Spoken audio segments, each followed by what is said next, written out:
मंगलम पुंडरीकाक्षमंगलायस्तनो हरे। ओम नमो सुनंताय सहस्रमूर्ताय सहस्रपादाक्षरवराहवे शाश्वते सहस्र नामने पुरखाय शाश्वते सहस्र कोटि उदाहरणे नमः। बोले श्री विष्णु भगवान की जय।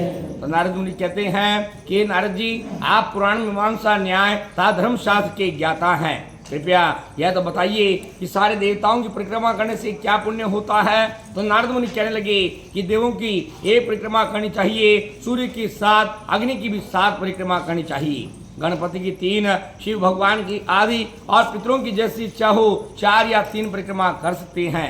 जो पुरुष विष्णु भगवान की 4 परिक्रमा करते हैं उनके धर्माधिक कार्य सिद्ध होते हैं, इसमें कोई संदेह नहीं है। तो ब्रह्मा जी के द्वारा कहा गया पुरातन इतिहास सुनो, यह कहने तथा सुनने के पाप को दूर करता है। गुरु बृहस्पति और इंद्र का संवाद वैवस्व मनवंत्र के अंदर हुआ था, उसे सुनिए। एक बार इंद्र अपने भोगयुक्त देवताओं सहित बृहस्पति से कहने लगे कि गुरु जी, आप सतत के अर्थ को जानने वाले हैं, यह तो बताओ उस समय सृष्टि कैसे रही जब ब्रह्मकल्प नहीं रहा था। इंद्र तथा देवगण किस प्रकार रह रहे थे, उनका कैसा क्रम था, सो बताइए। बृहस्पति ने उत्तर दिया, हम उस समय की बात को नहीं कह सकते हैं। इस ब्रह्मा जी के एक दिन में 6 मनवंतर व्यतीत तो हो गई, अतः हम नहीं जानते।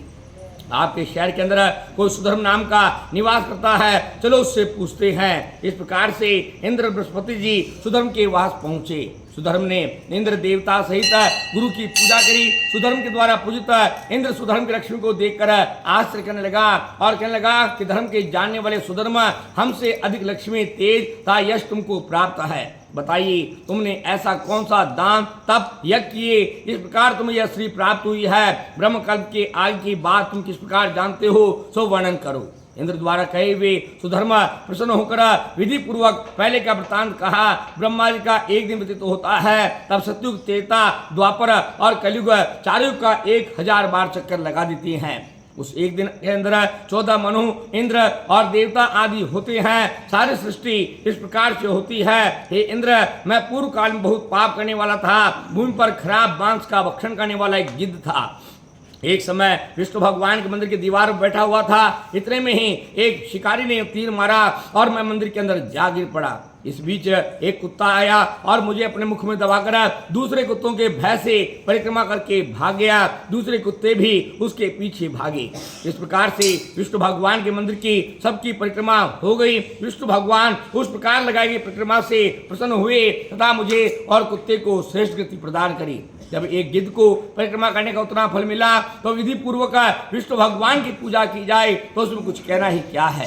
सुधर्मा इस प्रकार कहे जाने पर इंद्र के हार्दिक प्रसन्न हुए तब विष्णु भगवान की पूजा में प्राप्त हुए। नारद जी कहते हैं, हे राजन, परिक्रमा के बराबर आज तक कोई पुण्य नहीं हुआ है, न आगे होगा। कार्तिक मास में शुक्ल पक्ष की 9वीं तिथि को परिक्रमा आरंभ करनी चाहिए, जिससे सारे पापों से मुक्ति प्राप्त होती है।